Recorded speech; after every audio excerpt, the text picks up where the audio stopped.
Meus irmãos, a paz do Senhor, tudo bem?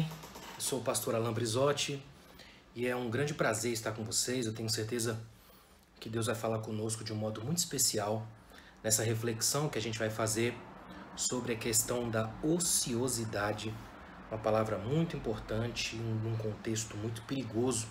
Eu tenho certeza que o Espírito de Deus vai clarear as nossas ideias, a nossa mente, para que a gente cresça nesse assunto que é tão importante para o jovem e para qualquer pessoa. Então, para tanto, eu gostaria de ler um texto bíblico que deve ser a nossa base em toda e qualquer reflexão, que está na segunda carta do apóstolo Paulo aos Tessalonicenses.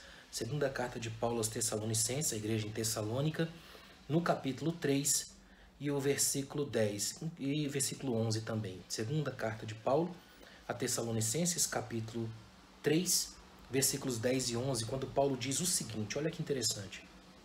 Quando ainda estávamos convosco, vos ordenamos que, se alguém não quer trabalhar, também não coma. Agora, olha o versículo 11. Porque ouvimos dizer que alguns entre vós vivem desocupados, não querem trabalhar e se intrometem na vida alheia. Se a gente olhar bem o que Paulo está dizendo aqui, já dá para criar um link terrível de que geralmente quem fala muito da vida dos outros é que não faz nada ou não quer encontrar o que fazer. Daí a ideia terrível da ociosidade. Eu separei algumas anotações muito interessantes que eu queria passar para vocês. Me permitam alongar um pouco o tema. Eu coloquei aqui na minha anotação, ociosidade, uma tentação discreta, mas letal. A ociosidade é isso, ela é discreta, mas é letal, extremamente perigosa. Olha que coisa interessante, a gente vai refletir sobre a ociosidade porque eu acredito que ela é uma coisa extremamente perigosa porque abre a porta do coração para inúmeros tipos de pecado. Ela é como um cabo de várias ferramentas. Ela abre a porta, ela facilita a trajetória de uma série de problemas espirituais. A gente aprende, então, precisa aprender a combatê-la para que a gente não se torne, como dizia São Francisco de Assis, irmãos moscas. Ele dizia que os que não fazem nada, os ociosos, são os irmãos moscas. Olha que coisa terrível. Eu estava lendo ontem um texto de um reverendo lá do México chamado Leto, e para mim ele foi cirúrgico ao tratar desse assunto. E ele escreveu como na primeira pessoa, como se a própria ociosidade estivesse falando. Olha que texto interessante. Escute isso. O mundo moderno realmente não me conhece, mas muito me ama, a tal ponto que me oferece gratuitamente técnicas que permitam me desenvolver para que as pessoas, sem perceberem, desperdicem seu tempo. Olha que interessante. O mundo moderno quase nunca fala de mim, mas bebe de minhas águas viciosas dia a dia. Comigo, as virtudes e as obras de misericórdia desaparecem da face da terra e os piores vícios se multiplicam todos os dias. O mundo moderno me quer unanimemente porque satisfaz o egoísmo de cada um. Pior ainda, a juventude moderna se casou comigo e me abraça tanto que não pode viver sem mim. Quem sou? Sou um pecado pouco conhecido, mas muito comum. A Sagrada Escritura me chama de a mãe de todos os vícios. Eu sou a ociosidade. Olha que coisa terrível. Eu acredito que isso aqui, de fato, é devastador. É importante que a gente pense sobre isso. A capacidade da ociosidade que ela tem de ser essa coisa calada, discreta, que pouca gente fala. Eu acredito que pouquíssimos jovens já até pararam para pensar neste nome, neste vocábulo que a gente está usando aqui, ociosidade. Mas eu sou capaz de afirmar que a infinita maioria conhece o outro nome, o apelido da ociosidade. É muito mais fácil, todo mundo sabe qual é. Chama-se preguiça. Uma coisa tem muito a ver com a outra. Ela é muito linkada e eu vou falar dela um pouquinho mais pra frente. Agora, só a título de introdução, eu queria jogar isso aqui pra gente e apontar alguns flashes de quem é o ocioso. Quem são, na verdade, os ociosos? Porque é uma multidão de ociosos. Não dá pra dizer que é um. Quem são os ociosos? Olha que interessante, eu fiz uma listinha. Ociosos são aqueles que negligenciam a vida. Olha que interessante. Para ele, sinceramente, tanto faz. É o cara que surfa na onda da história. É esses que levam a vida, a chamada linguagem do deixa a vida me levar, ou do tanto faz, ou do tá tranquilo, tá favorável. É por aí. Quem são os ociosos, na verdade? São aqueles que negligenciam a sua salvação, vivendo como se não tivessem uma alma, vivem como se fosse apenas acabar quando morrer. Terminou tudo aí, fica por isso mesmo, acabou. Muita gente empurra espiritualmente falando a vida com a barriga. São os ociosos. Quem são os ociosos? Eu estou falando quase que ansiosos, mas é ociosos. Quem são os ociosos? Olha que interessante. São aqueles que seguem as suas paixões, deixando-se dominar por elas, como na parábola do filho pródigo, lá em Lucas 15, do 11 ao 32. Deixa-se dominar pelas paixões, faz o que dá na cabeça, vai violentamente gerenciar o próprio destino, acreditando que a vida é feita para simplesmente tirar o máximo dela numa coisa assim muito perigosa, busca o tempo todo pelo prazer, por essa coisa quase hedonista a todo momento. Olha que coisa interessante, quem são os ociosos? São aqueles que se deixam devorar pelas coisas temporais, esquecendo os assuntos eternos. É gente que mira o temporal ao invés do eterno, que mira o superficial ao invés do profundo, a casca e não o miolo, o rótulo, mas não o conteúdo, a manchete, não a notícia. É gente que gosta daquilo que é rápido, leve, fácil, que tem medo de qualquer projeto que dure mais de 3 dias. Há muita gente viciada na ociosidade. Tem mais. Quem são os ociosos? São aqueles que não fazem nada no dia, consumindo seu tempo em conversas inúteis, brincando, dormindo, chateando, navegando como internautas em águas turvas, pendurados no celular o dia todo, divertindo-se ao invés de trabalhar. A gente que esquece que essa metáfora da internet, rede, serve muito bem para explicar que alguns se enroscam nas redes. Então é bom que a gente aprenda de uma vez por todas a compreender o alcance disso aqui, ó, dessa verdade. Como é importante a gente parar para pensar nisso aqui, ó. Aqueles que não fazem nada, se consumindo. Eu fiz questão de colocar uma série de verbos no gerúndio para dar essa atenção mesmo de empurrar, ó, consumindo o seu tempo, em conversas inúteis, brincando, dormindo, chateando, navegando. Há muita gente que só de você ler isso já cansa. É gente que vive esmagada, presa no reino cansado da previsibilidade blindada. Gente que não consegue dar um passo além do sonho, do horizonte, olhar nessa coisa mais ampla, mais profunda, até utópica, não consegue. A palavra utopia é bonita. Ela vem do grego u como não, topos lugar, aquilo que ainda não. Não é necessariamente o impossível, é apenas o que ainda não foi feito, mas pode ser feito. Só que o ocioso não consegue ver isso. O ocioso decreta, não dá, é impossível, porque para ele tentar já é cansativo. Olha que interessante. Quem são os ociosos? São aqueles que trabalham sem pureza de intenção, isso é, sem oferecer seu trabalho a Deus. Essas pessoas podem fazer boas e santas obras em si mesmos, mas buscam sua própria satisfação ou os louvores das criaturas, ao invés de buscarem o louvor de Deus. Ou seja, gente que faz por fazer, ou faz só se tiver algum retorno com isso. Você sabia que às vezes o ocioso nem é aquele que fica dormindo o dia inteiro, mas é aquele que faz tudo rápido demais só para sobrar mais tempo para descansar? Então ele se torna incompetente, o reino da incompetência. Porque ele quer fazer o mais rápido possível, até para ganhar nome de que fez, mas nunca fez com vontade, com alma e com verdade. Tão importante que a gente aprenda algumas coisas que elas são decisivas, são fundamentais para todo o nosso pensamento, para toda a nossa capacidade de crescimento, para aquilo que a gente tem que entender e tem que preservar e tem que perceber. Ociosidade é um problema grave e precisa tomar cuidado porque ele se apega à alma como uma doença, ele se alastra por dentro, é um vírus letal, perigoso, espiritualmente falando, gera a morte das tentativas, a morte dos ideais.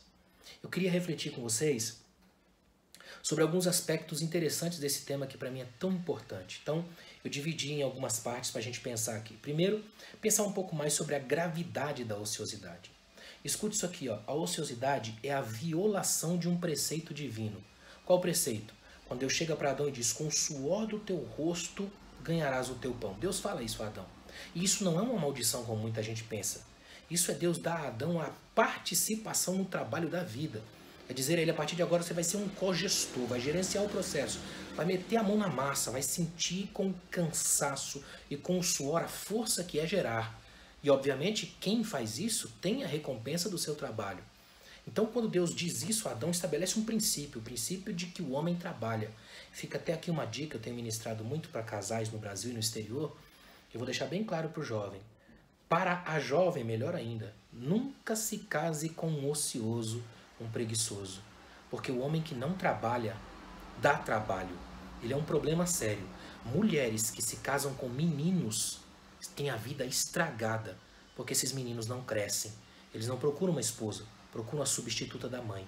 Então é um perigo muito grande entender isso.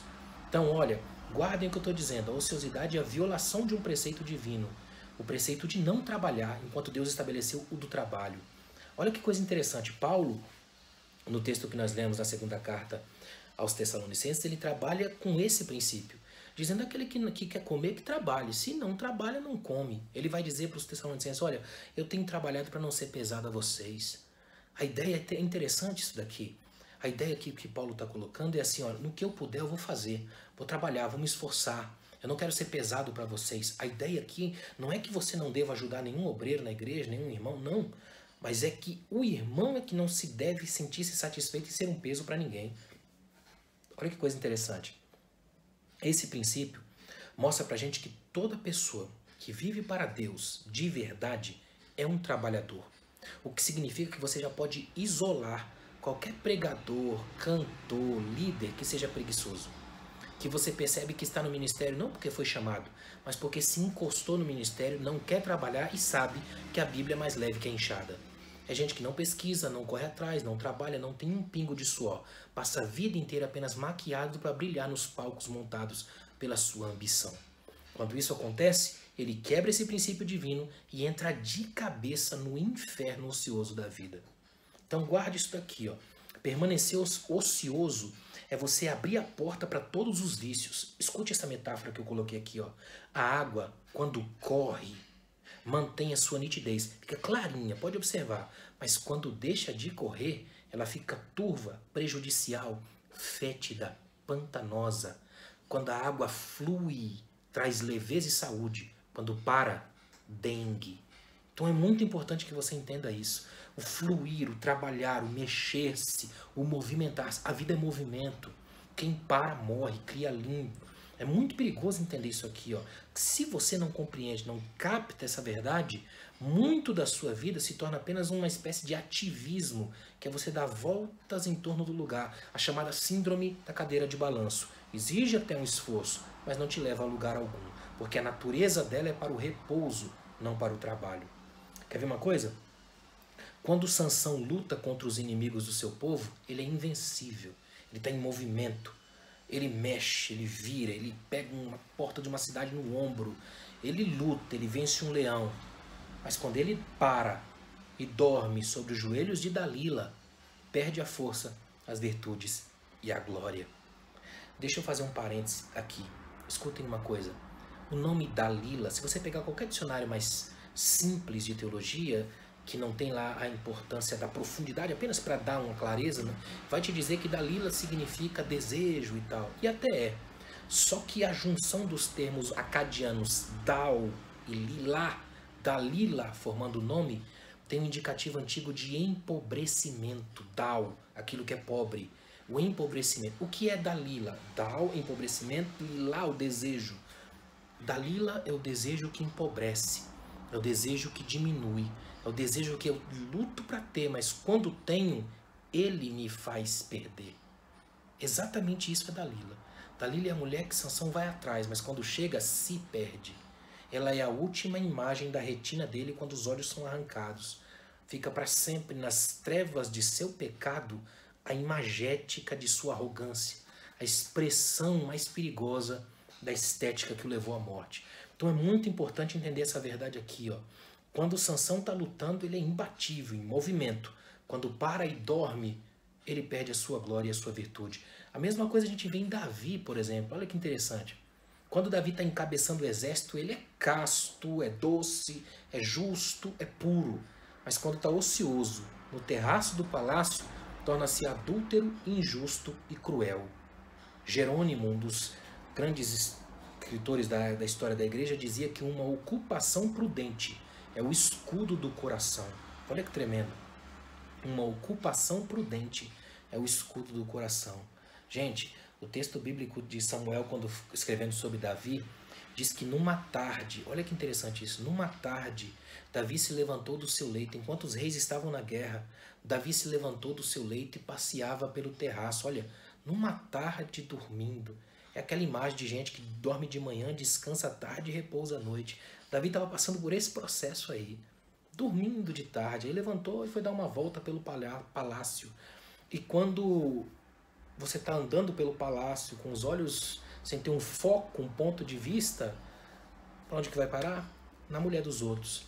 Na Batseba, tomando banho na sua casa, ele invade a privacidade dela. E todo mundo sabe a história, se torna o caso de adultério mais famoso do Antigo Testamento. Um dos pecados mais graves por todo o contexto que ele teve, que gerou o crime e a morte do marido dela. Tão sério que é isso. Então guarde isso. Quando você está fazendo, está em movimento, você tem vida. Quando para, geralmente morre. Alguém até perguntou para mim dias atrás numa live sobre pessoas que não estavam se sentindo muito mal, não tinham o que fazer, aquela coisa toda. Eu disse, olha, encontre uma causa, procure uma causa, lute por algo, faça, movimente-se, faça subir a poeira do marasmo. Escute isso daqui, ó. Permanecer ocioso é perder uma coisa que tem um preço infinito. Tempo. O tempo tem um preço infinito. Tempo é um recurso valioso e não renovável. Nunca se esqueça disso. A letra de uma antiga canção diz que somos perecíveis ao tempo. O tempo é uma dádiva, uma joia que a gente acha que tem, mas que passa pela mão da gente. Quando você é ocioso, você mata tempo. Agora raciocina comigo. Se nós somos feitos de tempo, matar o tempo é cometer uma espécie de suicídio. É por isso que muita gente hoje tem uma espécie de suicídio tolerado. Eu estou me matando de trabalhar, né?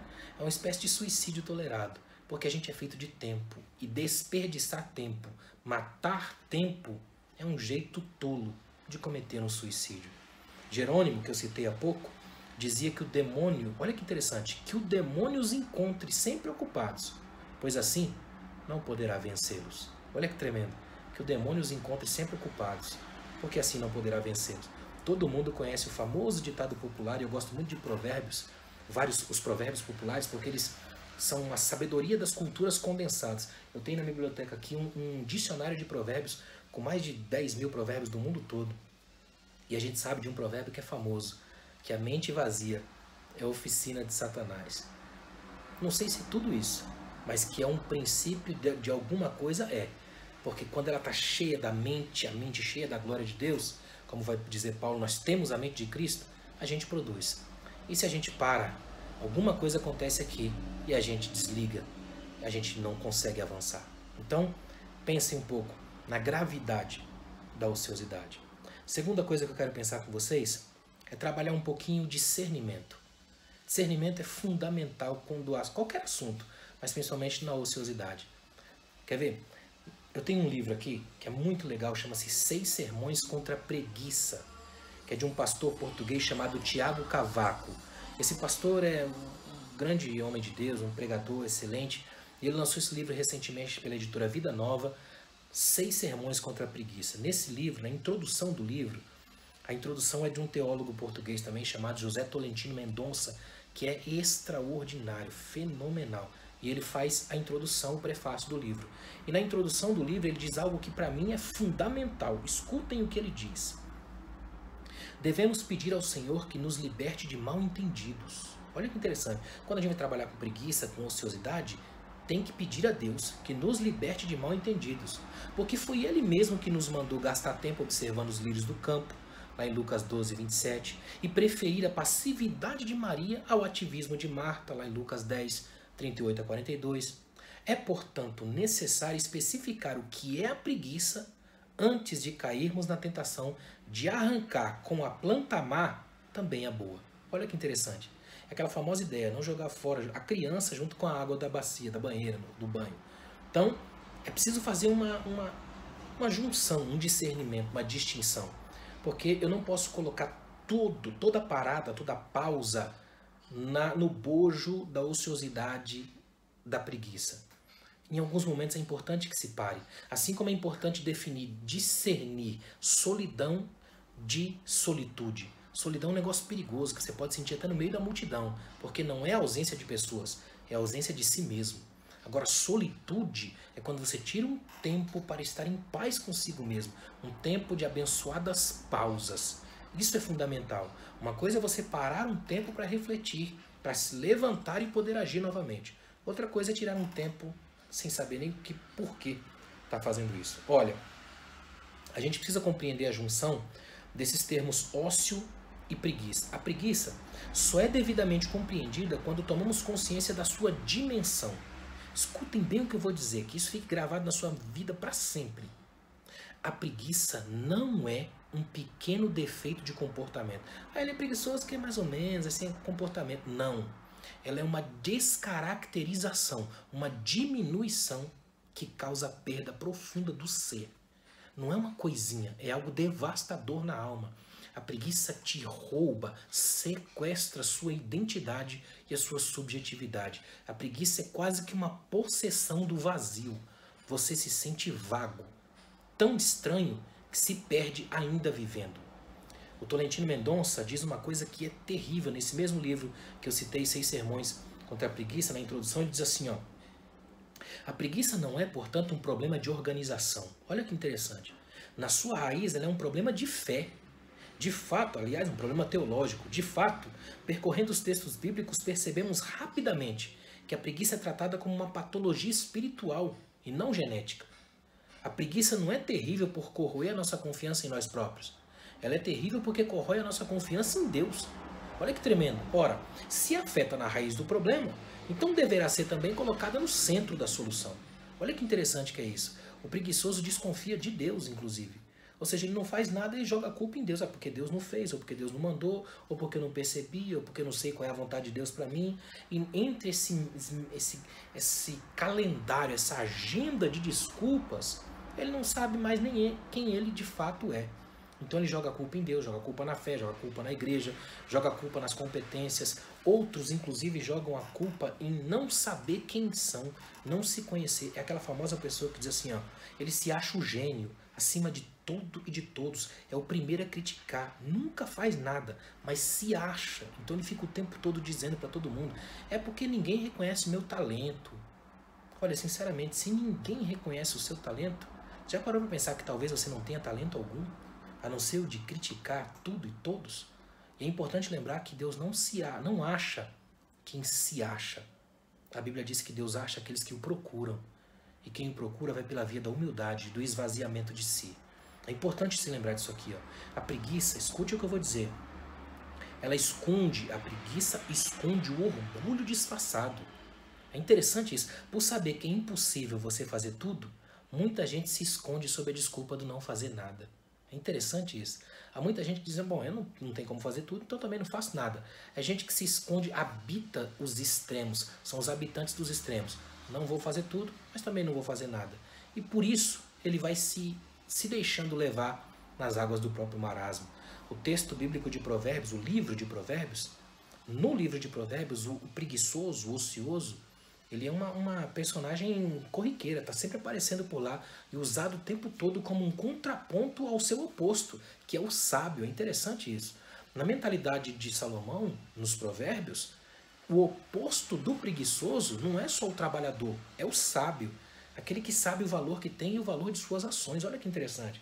Por exemplo, em Provérbios 24, do 30 ao 34, mostra o que acontece no campo do ocioso. O campo dele é desleixado, é jogado, é de qualquer jeito, porque ele trabalha do jeito que quiser. É interessante que a Bíblia trata a preguiça como algo espiritual. Ou seja, você não nasce preguiçoso, você vive preguiçosamente. Não é genético, é espiritual. Você não nasce preguiçoso, você escolhe viver preguiçosamente. Gente, com a ociosidade, com a preguiça, todo cuidado é pouco. É importante lembrar disso. Algumas pessoas talvez pensem assim, mas e o ócio criativo do sociólogo italiano Domenico De Masi? É bem diferente, porque é uma outra área, é uma área que, como eu disse no começo, de tirar uma pausa. Domenico De Masi dizia que trabalhava demais, não tinha nem tempo para a família, e muita gente passa por isso. nos chamados âmbitos do marketing, da mídia, da liderança. Então, quando ele diz o ócio criativo, é parar, tirar um tempo para estar com a família, um tempo com as pessoas que você tem ao seu redor, de modo que cresça com elas. Então, é importante lembrar que a gente está discernindo aqui para deixar bem claro que uma coisa é você tirar uma pausa para crescer, outra coisa é não fazer nada. Então, é importante guardar isso aqui. E terceiro, caminhando para o final, quais são os remédios para a ociosidade? Primeira coisa é olhar para Jesus. Jesus é o nosso foco. Jesus disse, eu trabalho e meu Pai trabalha até agora. Depois de Jesus ter dado o exemplo, nosso Senhor envia os apóstolos para onde? Para o trabalho. O que significa que se Jesus e os discípulos trabalhavam, eu não posso me dar ao luxo de ser um preguiçoso. Se eu sou cristão e uso Cristo como meu exemplo, o mundo tem que saber do meu trabalho, da minha missão. Outra coisa, a glória do trabalho. Vocês sabiam que a palavra negócio vem do latim neg mais otium, a negação do ócio. Olha que legal. Quem faz negócio nega o ócio. Trabalhar é dizer não à ociosidade. É a bênção da disciplina. A gente tem que redescobrir isso. A bênção da disciplina precisa ser redescoberta. Horários, compromissos, valores. Uma outra coisa que eu gostaria de colocar é a leitura, porque a leitura é o fundamento poderoso contra o ócio, porque ela exige consciência, exige atenção, exige força de vontade. Então, meus irmãos, a ociosidade precisa ser encarada com total seriedade, porque ela tem que ser combatida e porque ela tem que ser destronada dos nossos corações.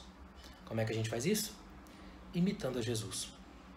Na linguagem bíblica, olhando para Jesus, autor e consumador da nossa fé. Eu espero que essa reflexão simples atinja o seu coração a tal ponto que você pense, a partir de hoje, eu vou fazer um compromisso de gerar para a glória de Deus. Eu não fui chamado para ficar parado, eu fui chamado para me desenvolver e desenvolvendo, criar uma onda, um laço tão grande que as pessoas junto comigo sintam-se motivadas. Que você seja canal de inspiração, canal de bênção para todo mundo que passar pela sua vida. Amém, meus irmãos? Que Deus abençoe vocês. Muito obrigado a todos vocês pela honra que é fazer parte da Umada e abençoar gerações. Deus abençoe vocês, meus irmãos. Forte abraço.